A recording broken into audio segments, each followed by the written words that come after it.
রাজধানীর রবীন্দ্র শতবার্ষিকী ভবন সংলগ্ন নগর উন্নয়ন ভবনের উপর তলায় শনিবার রাতে নয়া বাড়ির উদ্বোধন করা হয়।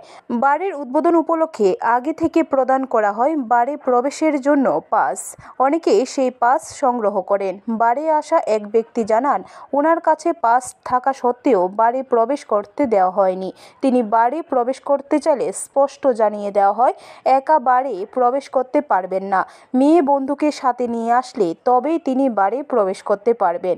তখন তিনি কিছুটা উত্তেজিত হয়ে পড়েন। পরবর্তী সময় পশ্চিম আগরতলা থানার পুলিশ ঘটনাস্থলে ছুটে গিয়ে পরিস্থিতি সামাল দেয়।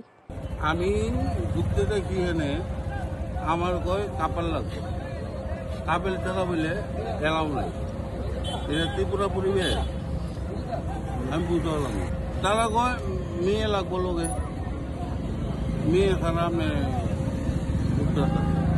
আমার কাছে পাস আসলো, তারা পাস টান দিয়ে ছিঁড়ে ফেলাইছি।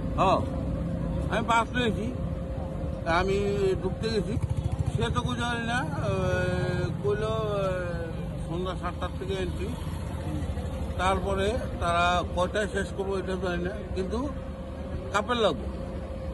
এটা কি আমার পরিবেশ, আমার ঘরের বড় নিয়ে আমি এনে রিটার্ন করতে। এটা রোজবিলি একটা বিল্ডিং ছিল, এটার মধ্যে সরকার কিভাবে পারমিশন দিল এটা আমরা বুঝতে পারলাম না। যাই হোক সরকার কি বুঝা দিচ্ছে, কি আসল বিষয় আমি জানি না।